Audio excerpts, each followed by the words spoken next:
V D Satheesan മാധ്യമങ്ങളെ കാണുന്നു. അതിലേക്ക് കഴിഞ്ഞ വർഷം ഒന്നാം ഗഡു കൊടുത്തു. ആദ്യം രണ്ടാം ഗഡു ഓഗസ്റ്റിൽ കൊടുത്തത് ഡിസംബറിലാണ്. ഡിസംബറിൽ കൊടുത്തപ്പോൾ ട്രഷറി ബാൻ വന്നു. ട്രഷറിയിൽ നിന്ന് അത് മാറ്റാൻ പറ്റിയില്ല. മൂന്നാമത്തെ ഗഡു കൊടുത്തത് മാർച്ച് 23-ാം തീയതിയാണ്. മാർച്ച് 22-ാം തീയതി ട്രഷറി പൂട്ടിയിട്ടാണ് മൂന്നാം ഗഡു കൊടുക്കുന്നത്. അപ്പം അക്ഷരാർത്ഥത്തിൽ രണ്ടാം ഗഡുവും മൂന്നാം ഗഡുവും ഒന്നും ചെലവാക്കാൻ പറ്റിയില്ല. ഇനി നിയമം അനുസരിച്ച് 80% താഴെയാണ് ചെലവാക്കിയിരിക്കുന്നതെങ്കിൽ അത് ആ ലോക്കൽ ബോഡിക്ക് നഷ്ടപ്പെടും. ഇത് ഒരു ലോക്കൽ ബോഡിയുടെയും കുഴപ്പം കൊണ്ടല്ല എക്സ്പെൻഡിച്ചർ ആകാതിരുന്നത്. സർക്കാർ പണം കൊടുക്കാഞ്ഞിട്ടും ട്രഷറി ബാൻ ആയതുകൊണ്ടുമാണ് യഥാർത്ഥത്തിൽ അവർക്ക് ചെലവഴിക്കാൻ പറ്റാറ്. ഇപ്പോൾ ലോക്കൽ ബോഡികളുടേത് അല്ലാത്ത കുറ്റത്തിന് ആ പണം അവർക്ക് നഷ്ടപ്പെട്ടു. 20% അടുത്ത വർഷത്തേക്ക് ക്യാരി ഓവർ ചെയ്യുക. അടുത്ത വർഷത്തേക്ക് ക്യാരി ഓവർ ചെയ്യുമ്പോൾ കഴിഞ്ഞ വർഷത്തെ ഫണ്ടിൽ നിന്നാണ് പണം കൊടുക്കേണ്ടത്. അത് കൊടുക്കില്ല. അത് ഈ വർഷത്തെ പ്ലാൻ ഫണ്ടിൽ നിന്ന് കൊടുക്കും. അപ്പോൾ ഈ വർഷത്തെ ആനുവൽ പ്ലാനും തകർന്നു പോകുന്ന സ്ഥിതിയാണ്. ഇപ്പോൾ ഒരു ക്വാർട്ടർ, ഈ സാമ്പത്തിക വർഷത്തിൻ്റെ ഒരു 3 മാസം തീരാൻ പോവുക. എന്നിട്ട് പോലും ഇന്നത്തെ സ്ഥിതി പ്ലാൻ ഫണ്ടിൽ 8500 കോടി രൂപ പ്ലാൻ ഔട്ട്ലേയിൽ അനുവദിച്ചിട്ടും 1 രൂപ പോലും ലോക്കൽ ബോഡികൾക്ക് പ്ലാൻ ഫണ്ടിൽ നിന്ന് കൊടുത്തിട്ടില്ല എന്നതാണ് ദൗർഭാഗ്യകരമായ കാര്യം. പിന്നെ ഗവൺമെൻറ് അതിന് ഒരു ന്യായവും ഇല്ല പറയാൻ വേണ്ടിയിട്ട്. സർക്കാരിൻ്റെ കയ്യിൽ പണമില്ല. അതിന് കേന്ദ്ര ഗവൺമെൻറ്റിൽ നിന്ന് GST കോമ്പൻസേഷൻ്റെയും അതുപോലെ റവന്യൂ ഡെഫിസിറ്റ് ഗ്രാൻറ്റിൻ്റെയൊക്കെ കാര്യം പറയാം. അതൊക്കെ പച്ച കള്ളങ്ങളാണ്. ഞങ്ങളത് നിയമസഭയിൽ പറഞ്ഞു. GST കോമ്പൻസേഷൻ കേന്ദ്ര പാർലമെൻറ്റ് പാസ്സാക്കിയ നിയമമാണ്. GST നടപ്പാക്കുമ്പോൾ 5 കൊല്ലമാണ് കോമ്പൻസേഷൻ കിട്ടുന്നത്. ആ 5 കൊല്ലവും കേരളം കോമ്പൻസേഷൻ വാങ്ങിച്ചു. 6ാമത്തെ കൊല്ലം കിട്ടുമായിരുന്നുവെങ്കിൽ 12,000 കോടി കിട്ടുമെന്ന് പറഞ്ഞത്. അതെങ്ങനെ? പാർലമെൻറ്റ് പാസ്സാക്കിയ നിയമം അനുസരിച്ച് 5 കൊല്ലത്തേക്കേ കോമ്പൻസേഷൻ ഉള്ളൂ. 6ാമത്തെ കൊല്ലം ഇന്ത്യയിൽ ഒരു സംസ്ഥാനത്തിന് കിട്ടിയില്ല. റവന്യൂ ഡെഫിസിറ്റ് ഗ്രാൻറ്റ് കഴിഞ്ഞ സർക്കാരിൻ്റെ കാലത്ത് ഇന്ത്യയിൽ ഏറ്റവും കൂടുതൽ പണം 53,000 കോടി രൂപ കിട്ടിയത് കേരളത്തിനാണ്. 1 രൂപ പോലും ബാക്കിയില്ല. ഈ 53,000 കോടി രൂപയും സംസ്ഥാന ഗവൺമെൻറ്റിന് കിട്ടി. ഇത്രയും പണം കയ്യിൽ കിട്ടിയിട്ടും ഇത്രയും വലിയ ധനപ്രതിസന്ധിയിലേക്ക് സംസ്ഥാനം കൂപ്പുകുത്തുകയാണ്. നേരത്തെ പറഞ്ഞല്ലോ, ലോക്കൽ ബോഡികളെ കഴുത്ത് ഞെരിച്ച് കൊല്ലുന്നു. അവരുടെ 1/3 തുക കൊടുക്കുന്നില്ല. മെയിൻ്റനൻസ് ഗ്രാൻറ്റ് കൊടുക്കുന്നില്ല. ജനറൽ പർപ്പസ് ഗ്രാൻറ്റ് കൊടുക്കുന്നില്ല. പദ്ധതി വിഹിതം കൊടുക്കുന്നില്ല. അതായത് പട്ടികജാതിക്കാർക്ക് വേണ്ടിയിട്ടുള്ള SCP പദ്ധതി നടപ്പാകുന്നില്ല. പട്ടികവർഗക്കാർക്ക് വേണ്ടിയിട്ടുള്ള TSP നടപ്പാകുന്നില്ല. അപ്പോൾ ലോക്കൽ ബോഡി അധികാര വികേന്ദ്രീകരണം എന്നുള്ള സങ്കല്പത്തെ തന്നെ അതിൻ്റെ അന്തകരായി ഇവർ മാറി. ഇവർ തകർത്ത് തരിപ്പണമാക്കി. ഇപ്പോൾ ലോക്കൽ ബോഡിയിലെ അംഗങ്ങൾക്ക് പുറത്തിറങ്ങി നടക്കാൻ പറ്റുന്നില്ല. ആളുകൾ ബഹളമുണ്ടാക്കിയാണ്. പാലിയേറ്റീവ് കെയർ നടക്കുന്നില്ല ലോക്കൽ ബോഡിയിൽ. പലവിധ പ്രവർത്തനങ്ങളുണ്ട്. ലൈഫ് മിഷൻ പദ്ധതി പരാജയപ്പെട്ടു. വലിയ ബാധ്യതയാണ് ലൈഫ് മിഷൻ പദ്ധതിയിൽ ലോക്കൽ ബോഡികൾക്കുള്ളത്. അപ്പം ഇതെല്ലാം കൂടി തലയിൽ കെട്ടിവെച്ചു ഏറ്റവും ഭംഗിയായി സംസ്ഥാനത്ത് നടപ്പാക്കിക്കൊണ്ടിരുന്ന അധികാര വികേന്ദ്രീയ പ്രക്രിയയെ തകർത്ത് ഒരുപാട് അധികാരമാണ് അവർക്ക് വിട്ടുകൊടുത്തത്. അതൊന്നും സംസ്ഥാനത്ത് നടക്കാത്ത സ്ഥിതിയിലേക്കാക്കി. രണ്ടാമത്തെ വിഷയം, കഴിഞ്ഞ ദിവസം ഞങ്ങൾ നിയമസഭയിൽ കൊണ്ടുവരാൻ ഉന്നയിച്ച വിഷയം തന്നെയാണ്. വളരെ പ്രധാനപ്പെട്ട വിഷയമാണ്. TP ചന്ദ്രശേഖരൻ കൊലക്കേസിലെ പ്രതികളെ വിട്ടയക്കാൻ, ശിക്ഷ ഇളവ് നൽകി വിട്ടയക്കാൻ വേണ്ടിയിട്ടുള്ള തീരുമാനം. അന്ന് സർക്കാരിന് വേണ്ടി സ്പീക്കറാണ് മറുപടി പറഞ്ഞത്. അതിൽ അനൗചിത്യം ഞങ്ങൾ ചൂണ്ടിക്കാണിച്ചു. സ്പീക്കറുടെ ഓഫീസിൽ നിന്നുള്ളൊരു കുറിപ്പ് കണ്ട് അതൊരു അഭ്യൂഹമാണെന്ന്.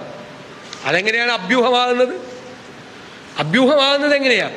13/6/2024 കണ്ണൂരിലെ jail superintendent Kannur city police കമ്മീഷണർക്ക് അയച്ച കത്താണ്. ശിക്ഷാ ഇളവ് നൽകേണ്ട ആളുകളെ സംബന്ധിച്ചാണ്. 56 പേരുടെ പേരാണ് കൊടുത്തിരിക്കുന്നത്. അതിൽ 4 പ്രതികൾ TP ചന്ദ്രശേഖരൻ വധക്കേസിലെ പ്രതികളാണ്. അവരെ രക്ഷിക്കാൻ വേണ്ടിയിട്ടുള്ള നടപടികളാണ് 2022 മുതൽ കൈക്കൊള്ളുന്നത്. 2018 സർക്കാർ ഉത്തരവിൽ രാഷ്ട്രീയ കൊലപാതക കേസുകളിലെ പ്രതികൾക്ക് ഒരു കാരണവശാലും ശിക്ഷ ഇളവ് കൊടുക്കരുത് 14 വർഷമാകാതെ എന്ന് പറഞ്ഞിട്ടുണ്ട്. അത് 2022 ഉത്തരവിൽ അതങ്ങ് മാറ്റി.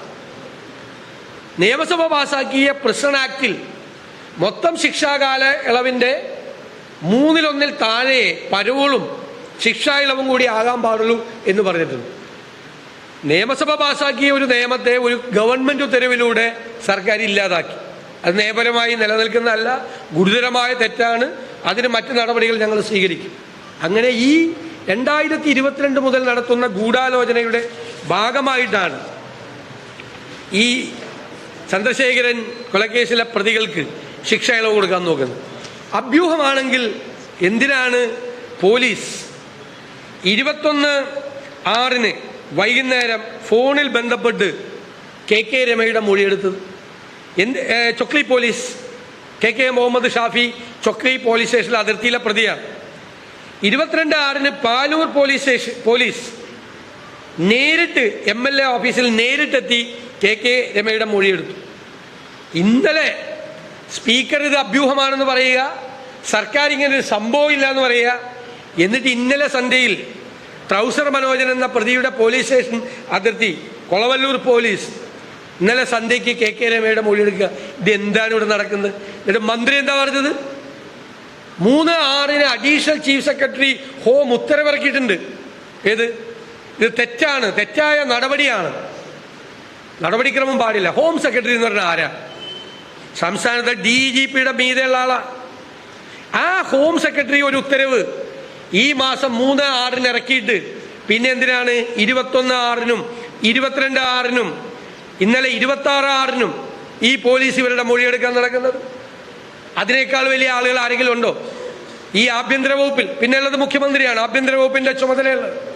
അപ്പൊ ആഭ്യന്തര സെക്രട്ടറി ഇറക്കിയ ഉത്തരവിനെ പോലും കാറ്റിൽ പറത്തിക്കൊണ്ട് പോലീസ് KK രമയുടെ മൊഴിയെടുത്തെങ്കിൽ അതിന്റെ പുറകിൽ പ്രവർത്തിച്ചത് ആരാ? മുഖ്യമന്ത്രിയുടെ ഓഫീസിലെ ഉപജാപക സംഘമാണോ? CPM നേതാക്കളാണോ? ആരാ? ഹോം സെക്രട്ടറിക്ക് മീതെ പറക്കുന്ന പരുന്തേതാ? ഏത് പരുന്താ പറക്കുന്നത് ഹോം സെക്രട്ടറിക്ക് മീതെ? ഇത് മന്ത്രി തന്നാണ് 3/6. ഞങ്ങൾ കണ്ടിട്ടില്ല 3/6 ഇങ്ങനെ ഹോം സെക്രട്ടറി ഉത്തരവിറക്കിയിട്ടുണ്ടെന്ന്. ഹോം സെക്രട്ടറി ഉത്തരവിറക്കി 10-20 ദിവസം കഴിഞ്ഞിട്ടും ഇപ്പോഴും പോലീസ് പ്രതികൾക്ക് ശിക്ഷാ ഇളവ് കൊടുക്കാൻ ഇരയായ ആളുടെ ബന്ധുവിനെ മൊഴിയെടുത്തുകൊണ്ടിരിക്കുന്ന വിരോധാഭാസം. ഇവിടെ എന്ത് ഭരണമാണ്? ഇത് എന്ത് ഭരണമാണ് നടക്കുന്നത്? എന്നിട്ട് ഇന്ന് നമ്മൾ സബ്മിഷൻ കൊടുത്തപ്പോൾ എത്ര ദിവസമായി ഈ കത്ത് വന്നിട്ട്? ഈ കത്ത് വന്ന ദിവസം എന്നാ 13/6 വന്ന കത്താണിത്, ജയിൽ സൂപ്രണ്ടിൻ്റെ. എന്നിട്ട് ഇന്ന് നമ്മൾ സബ്മിഷൻ കൊടുത്തപ്പോൾ രാവിലെ 11 മണിക്ക് സസ്പെൻഷൻ അല്ലേ? നോട്ടീസ് കൊടുത്തപ്പോൾ കൊള്ളാം, നല്ല കാര്യം, അത് ചെയ്തല്ലോ. ഇപ്പം മന്ത്രി ഞങ്ങൾ പറഞ്ഞു, സർക്കാരിനോട് ആവശ്യപ്പെട്ടു ഒരു ഉറപ്പ് തരണം ഗവൺമെൻറ്. ഒരു കാരണവശാലും ഹൈക്കോടതി വിധിയെ ലംഘിച്ച് ചന്ദ്രശേഖരൻ കൊലക്കേസിലെ പ്രതികൾക്ക് ശിക്ഷാ ഇളവ് കൊടുക്കില്ല. അതിപ്പോൾ സർക്കാർ ഞങ്ങൾ വാക്കൗട്ട് നടത്തി ഇറങ്ങിയതിന് ശേഷം അങ്ങനെ ഒരു അഷ്വറൻസ് തന്നിട്ടുണ്ട്. അതിനെ ഞങ്ങൾ സ്വാഗതം ചെയ്യുന്നു. വളഞ്ഞ വഴികളിലൂടെ ആ പ്രതികളെ കുറിച്ച് ഞാൻ കഴിഞ്ഞ ദിവസം പറഞ്ഞല്ല, പരോളിൽ ഇറങ്ങി ക്രിമിനൽ കേസുകളിലെ പ്രതിയായ ആളുകളാണ്. അവർക്ക് അനുകൂലമായിട്ട് ചെയ്യുന്ന എല്ലാ കാര്യങ്ങളും സർക്കാർ നിർത്തിവെച്ചില്ലെങ്കിൽ അതിശക്തമായ പ്രതിഷേധം പ്രതിപക്ഷത്തിൻ്റെ ഭാഗത്തു നിന്നുണ്ടാവും എന്ന് മാത്രം പറയാം.